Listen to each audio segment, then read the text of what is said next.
नमस्कार, मी ईशा जगताप. हितगुजमध्ये आपलं स्वागत आहे.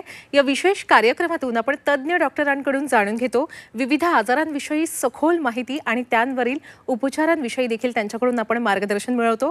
आणि आजचा आपला विषय अतिशय महत्त्वाचा आहे. आज आपण डॉक्टरांकडून मार्गदर्शन मिळवणार आहोत मूळ व्याधावर वेदनारहित आयुर्वेदिक उपचार कोणकोणते आहेत याविषयी. आणि त्याबद्दल माहिती देण्यासाठी आजच्या या कार्यक्रमात सहभागी झालेले आहेत डॉक्टर सुधीर उदामले. नमस्कार डॉक्टर, आपल्या कार्यक्रमात स्वागत आहे. सुरुवातीला डॉक्टर आपल्या प्रेक्षकांना ओळख करून देते. तर प्रेक्षक हो, डॉक्टर सुधीर उदामले यांनी अष्टांग मेडिकल कॉलेज जे पुण्यामध्ये आहे तिथून BA MS ही पदवी संपादित केली. तसंच त्यांचं पोस्ट ग्रॅज्युएशन हे नाशिक विद्यापीठातून झालं. Vedamrut day care piles and research सेंटरचे ते MD आहेत. गेले 20 वर्ष ते ठाण्यात हे सेंटर चालवत आहेत.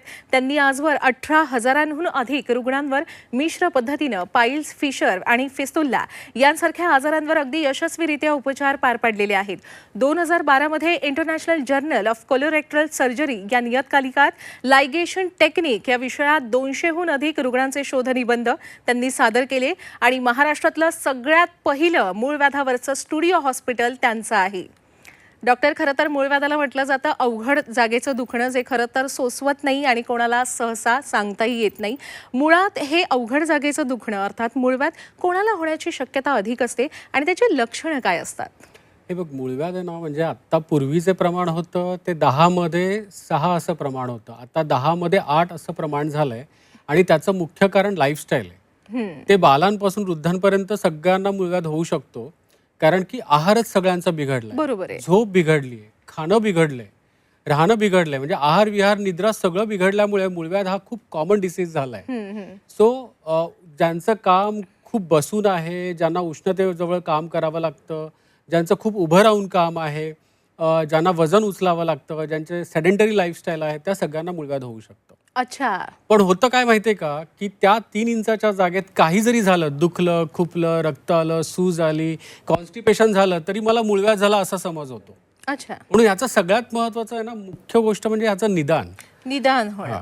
सो मला मूळव्याध झालाय की नाही हे कन्फर्म कसं करायचं, तर सगळ्यात पहिल्यांदा याचे जे योग्य डॉक्टर असतात त्या डॉक्टरांकडे जाणं महत्वाचं आहे. म्हणजे जर तुम्हाला मूळव्याध झाली असेल तर प्रोक्टोलॉजिस्टकडेच जायला पाहिजे. अच्छा. कारण ती जागा तपासली जाणं खूप महत्वाची आहे. 90% मूळव्याध जेव्हा एखाद्याला होतो त्यावेळेस ती जागा तपासली जात नाही, त्याच्यामुळे निदान चुकतं. सो आपल्याकडे जेव्हा एखादा पेशंट येतो तेव्हा आपण कॅमेरामध्ये ती जागा तपासली जाते, त्याचा प्रत्यक्ष फोटो काढला जातो आणि मग त्याचं निदान पक्क होतं की ह्याला झालंय काय नक्की.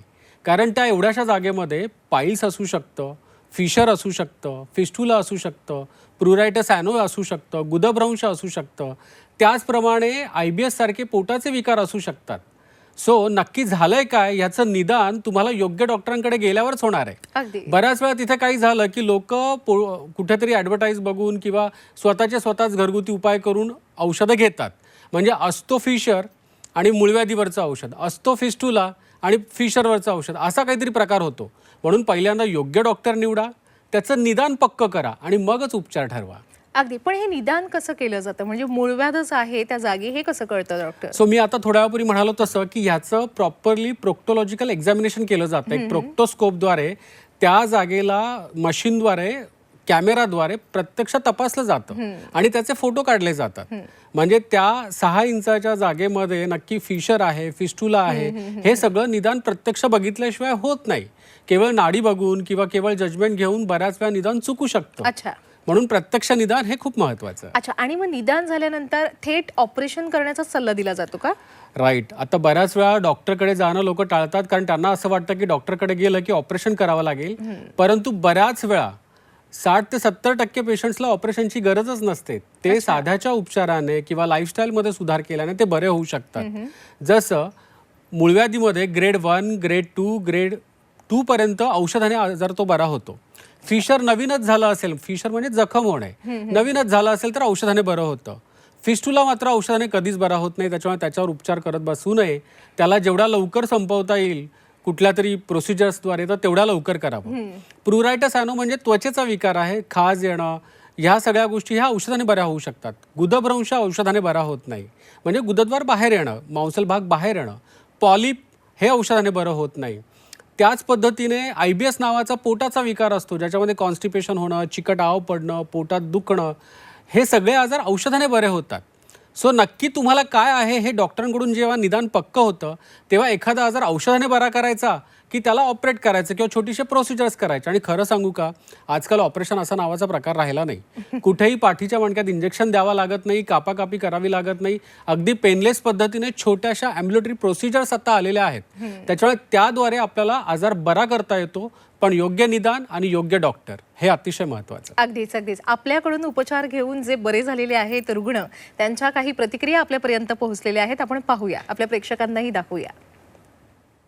नमस्कार, मी कांचन नाईक, नेरळला राहते. मला फिस्टुला आणि 2 प्रकारचे पाईल्स होते. डॉक्टरांकडे आले, त्यांनी चेकिंग केलं, खूप छान प्रकारे समजून सांगितलं की अर्धी भीती माझी तिकडेच निघून गेली.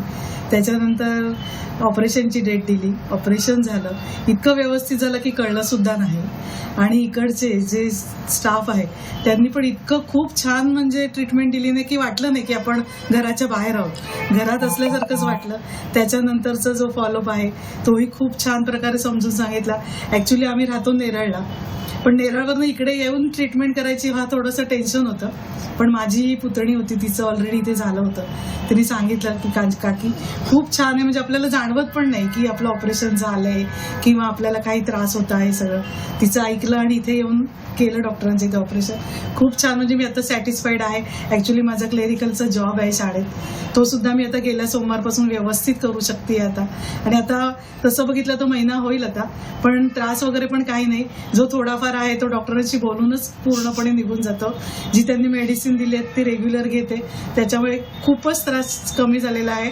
आणि मी सगळ्यांना सजेस्ट करीन की त्यांनी सगळ्यांनी यावं आणि इथे एकदा तरी येऊन ट्रीटमेंट घ्यावी, की त्यांचा पण माझ्याप्रमाणे निम्मा त्रास बोलण्यातच सरांचं पूर्ण निघून जाईल आणि निम्मा सर्जरी झाल्यावर जाईल.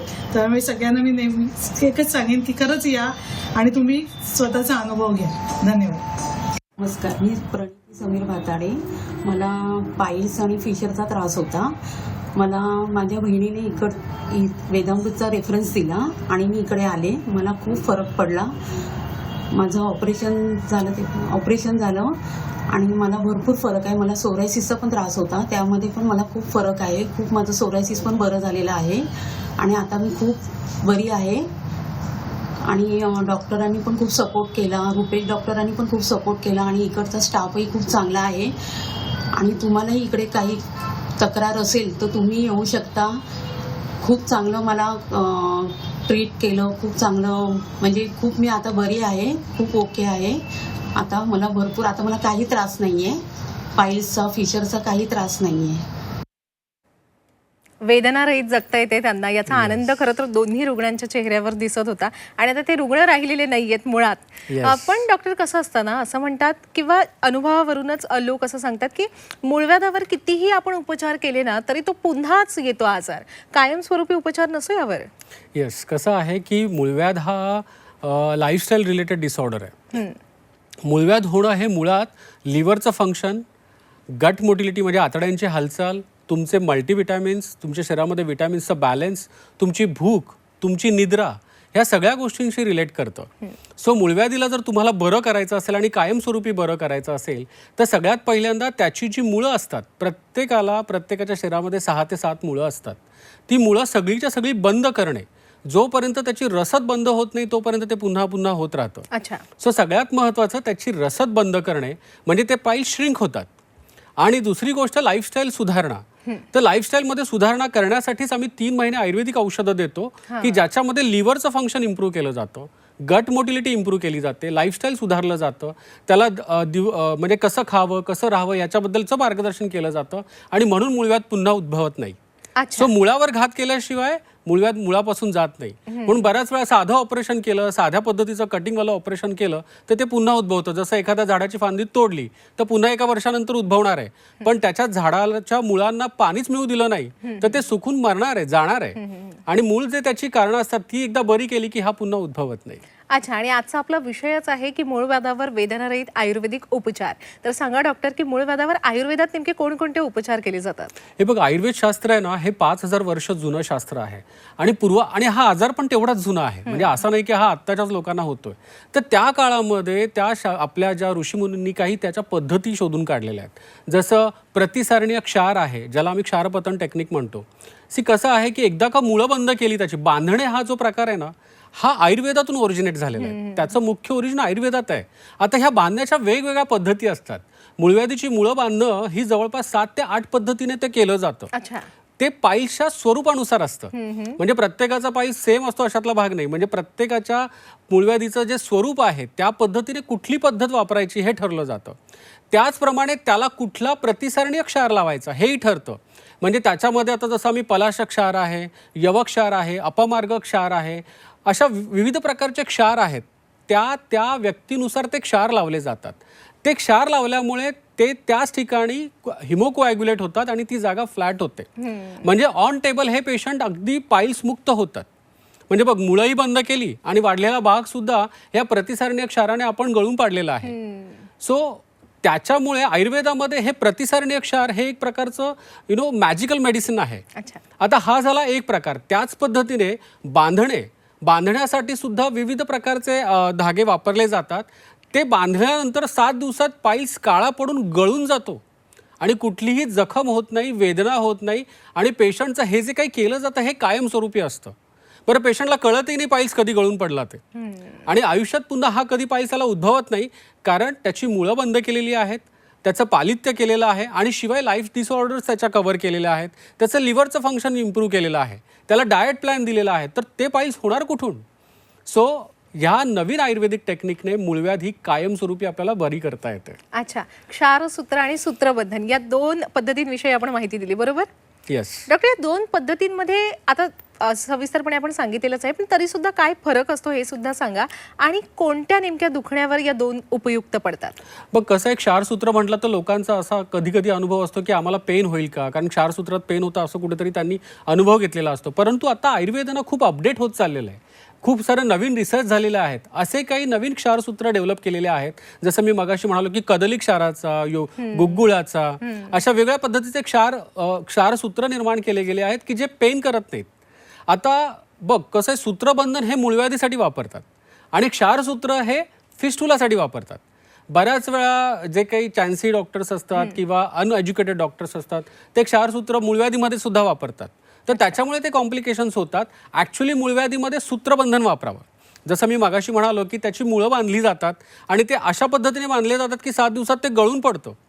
तर ते सूत्रबंधन, मुळं बांधणं ते सूत्रबंधन. आणि जे फिस्टुलामध्ये जे बांधलं जातं ते क्षारसूत्र, त्याच्यामध्ये औषधांचं कोटिंग असतं आणि ते वापरलं जातं. आणि ते आता नवीन ज्या पद्धतीचे क्षारसूत्र आम्ही वापरतोय ते पेनलेस आहेत. You understood? सो दोघंही वेगळे आहेत आणि दोघांचे गुणधर्म वेगळे, दोघांचे रिझल्ट्स वेगळे. अगदी अगदी. आणि मुळात मूळव्याधापासून कायमस्वरूपी आपल्याला मुक्ती मिळू शकते, हेच ऐकायला किती समाधानकारक आहे. आपल्या आणखी काही रुग्णांच्या प्रतिक्रिया आपल्यापर्यंत पोहोचलेल्या आहेत, त्या सुद्धा आपण पाहूया. नमस्कार, मी सुनील भोसले. मला 2013ला फिशरचा त्रास होत होता. म्हणजे मी सरांकडे चेकिंगला वगैरे गेलो आणि सरांनीच व्यवस्थित सर्व चेकिंग करून मला व्यवस्थितरित्या सगळं समजावून सांगितलं आणि व्यवस्थित औषधोपचार आणि ऑपरेट करून सगळं जवळपास 2013 ते 2026पर्यंत मला कोणत्याही प्रकारचा त्रास झालेला नाही. आत्ता थोडंसं मला डायजेशन वगैरे याच्यामुळे थोडंसं टॉयलेटला त्रास व्हायला लागला, म्हणून सरांच्या मी नवीन हॉस्पिटलला जे घोडबंदर रोडला दोस्तीच्या इकडे आहे तिथे मी आता सध्या भेट द्यायला आणि सरांशी भेटलो. सरांनी मला चेकिंग वगैरे केलं, सर्व स्टाफ वगैरे सगळं छान आहे, व्यवस्थित समजून वगैरे सांगितलं आणि खूप छान अनुभव आहे की अगदी घरच्याप्रमाणे ते सगळं समजावून सांगून कुठल्याही प्रकारे घाबरवणं वगैरे काहीच नाही आणि त्याप्रमाणे सांगतात. आणि आताचा जो मला परत झाला ते त्यांनी सगळं सांगितलं समजावून, गोळ्या वगैरे कशा घ्यायच्या काय घ्यायच्या, 4-5 दिवसात मला व्यवस्थित आराम मिळेल. जर कोणाला असा त्रास वगैरे काही कोणत्या बाबतीत होत असेल तर निश्चित वेदामृतचे उदामले सर, सुधीर उदामले सर यांना निश्चित भेटा. ते तुम्हाला निश्चित चांगल्या प्रकारे मार्गदर्शन करतील, चांगल्या प्रकारे कॉपरेट करतील आणि व्यवस्थित सगळ्या प्रकारे तुमचा आजार पूर्णपणे बरा होईल एवढंही निश्चित माझा खरंच खूप चांगला अनुभव आहे. आणि आम्हाला 13 वर्षाने परत थोडंसं वाटलं, पहिल्यासारखं नाही, पण सरांनी समजावून वगैरे सांगितलं. आता गोळ्या वगैरे दिल्या, एक थोडं हे दिलं आहे, क्रीम वगैरे दिलं आणि त्याच्यामुळे मला आता बरं वाटतं. नमस्कार, मी सौ गुलाब चंद्रकांत तुपे, मी कर्जतला राहते. सरांचा कार्यक्रम मी टी व्हीवर पाहिला होता आणि ते बघून मी फोन नंबर घेऊन फोन केला. अपॉइंटमेंट मिळाल्यावर इथे येऊन मी चेकअप केलं. मला लगेच तातडीने 2 दिवसात सरांनी ऑपरेशन सांगितलं. ऑपरेशन केल्यानंतर मी एकदम खुश आहे, म्हणजे बरी आहे. आणि आता मला सध्या याच्या गोळ्या औषधं, पोटासाठी गोळ्या औषधं चालू आहेत, काही विटॅमिनच्या गोळ्या वगैरे चालू आहेत. इथला एकंदरीत स्टाफसुद्धा चांगला आहे आणि सरांचं मार्गदर्शन पण एकदम व्यवस्थित आहे, चांगलं आहे. तर कोणाला काही हा त्रास असेल तर त्यांनी जरूर इथे येऊन वेदामृत हॉस्पिटलला येऊन आपलं चेकअप करून घ्यावं किंवा काय सर्जरी असेल तर करून घ्यावं बिनधास्त. नक्कीच त्यांनी सुद्धा आपल्याकडून उपचार करून घ्या असं आवाहनच केले आपल्या सर्व प्रेक्षकांना. बरं डॉक्टर, आपण आतापर्यंत मूळव्याधावर अगदी सविस्तरपणे आम्हाला मार्गदर्शन केलेलं आहे. आता फिशर आणि फिस्तुला या 2 आजारांवर कोणकोणत्या आयुर्वेदात उपचार आहेत हे सांगा. राईट. बघा, फिस्टुला मी मगाशी म्हणाल, भगंदर हा शत्रूलाही होऊ नये असा आजार आहे. आणि भगंदराचे खूप सारे प्रकार असतात. साधे फिस्टूल आहे, कॉम्प्लिकेटेड फिस्टूल आहे आणि अतिशय वाढलेले फिस्टूल आहे. आता ह्याच्यामध्ये कुठलेही उपचार करताना आहे ना, 2 रिंग्स आपल्या कट होता कामा नये, खूप मोठ्या जखमा होता कामा नये आणि हा वापस झाला नाही पाहिजे. ह्या 3 प्रिन्सिपलवरती काम केलं लागतं. फिस्टुलामध्ये काय असतं की बाहेर एक होल पडलेलं असतं आणि एक गुदद्वाराच्या आतमध्ये एक होल पडलेलं असतं. तर सगळ्यात महत्त्वाचं, जोपर्यंत हे आतलं होल बंद होत नाही तोपर्यंत हा आजार बरा होत नाही. बरं, काय होतं, बऱ्याचशा जनरल सर्जरीजमध्ये ह्या रिंग कट केल्या जातात आणि मग मोठ्या जखमा होतात. 3-3, 4-4 महिने ड्रेसिंग करावं लागतं आणि एवढं सगळं करूनसुद्धा त्याचा पुनरुद्भव होतो. मात्र आयुर्वेदामध्ये जे वेगवेगळ्या प्रकारचे क्षारसूत्र आणि प्रतिसारणीय क्षार जे वर्णन केलेले आहेत, अग्निकर्म नावाचा प्रकार जो वर्णन केलेला आहे तो इथे खूप इफेक्टिव्ह आहे. क्षारवर्ती म्हणजे जेव्हा तुम्ही एखादा फिस्टुला ट्रीट करतात तेव्हा त्याचा पोस्टेरियर पार्ट जो आहे त्याला घासून काढल्यानंतर क्षारवर्तीचा सुद्धा खूप छान रिझल्ट येतात. सो फिस्टुलामध्ये आपल्याला क्षारसूत्र, प्रतिसारणीय क्षार, क्षारतेल, त्याच पद्धतीने विविध प्रकारचे व्रणराक्षस तेल, असे खूप साऱ्या प्रकारचे तेलांचा वापर करून आपण फिस्टुलाला बरं करू शकतो. सो जेव्हा एखाद्याला फिस्टुला होतो आणि त्याला कायमस्वरूपी बरं करायचं असेल आणि कुठल्याही प्रकारची रिंग कट करायची नसेल तर क्षारसूत्र हे खूप उपयुक्त पडतं. अच्छा. सो त्या ठिकाणी आपण क्षारसूत्र वापरू शकतो. डॉक्टर, आम्हाला ना या ठिकाणी क्षारपतन टेक्निक जे असतं आणि लेझर, या दोघांमधला फरक सांगा आणि दोघांमध्ये काय उत्तम असतं ते सांगा. बघ, कसं आहे, क्षारपतन टेक्निक ही पाईल्समध्ये पण वापरता येते आणि ती फिस्टुलामध्ये पण वापरता येते. आता क्षारकर्म जसं खूप उपयुक्त सांगितलेलं आहे तसंच आयुर्वेदामध्ये अग्निकर्म वर्णन केलेलं आहे. परंतु आता हे मॉडर्नचा भाग म्हणून लेझर वापरला जातो, पण फक्त केवळ लेझर हे पूर्णपणे उपयुक्त ठरत नाही. लेझरसोबत इतरही पद्धतीचा आपल्याला वापर करावा लागतो, पण त्यापेक्षाही जास्त उपयुक्त हा प्रतिसारणीय क्षार आपल्याला उपयोगात आणता येतो, जसं क्षारवरती वापरता येतं. कारण लेझरचे सुद्धा खूप साईड इफेक्ट आहेत. त्याच्या वेवलेंथ खूप ह्या वेगळ्या वेगळ्या असतात. कधी कधी त्याच्यामध्ये खूप मोठे साईड इफेक्ट येतात, मोठे अल्सर्स क्रिएट होतात, जखमा क्रिएट होतात, ज्या क्षारामध्ये तयार होत नाहीत. आता हा क्षार पानीय क्षार असू शकतो की जो आपण तिथे वापरतो.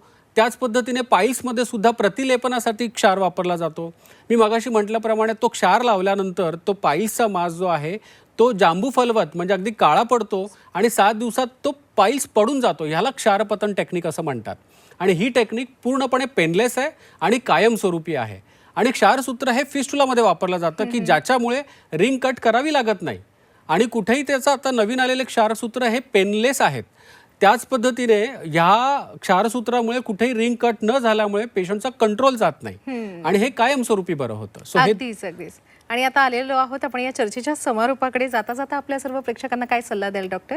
मी हेच सांगेन की पहिल्यांदा तुमचं निदान पक्क करा, तुमचा डॉक्टर योग्य निवडा आणि तुम्हाला झालेल्या आजारासाठी नक्की काय आहे योग्य हे तुम्ही पहिल्यांदा ठरवा. केवळ रँडमली चिकित्सा करू नका, कारण जर डॉक्टर चुकला, टेक्निक चुकली की आजार पुन्हा उद्भवणार आहे. बरं, हा आजार बरा केल्यानंतर लाईफस्टाईल जर सुधारली नाही किंवा तुमचं झोप सुधारली नाही, तुमचं पचन सुधारलं नाही, तर हा तुम्हाला पुन्हा त्रास देणार आहे. सो योग्य डॉक्टर, योग्य निदान आणि योग्य टेक्निक या त्रिवेणी संगम साधण्याचा प्रयत्न रुग्णांनी नक्कीच करावा. अगदीच डॉक्टर, खूप खूप आभार या सगळ्या सखोल अशा मार्गदर्शनासाठी. धन्यवाद. धन्यवाद. प्रेक्षक हो, हितगुजमध्ये वेळ झालेली आहे इथेच थांबण्याची. पण ताज्या घडामोडींसाठी नेहमीच पाहत रहा झी 24 तास.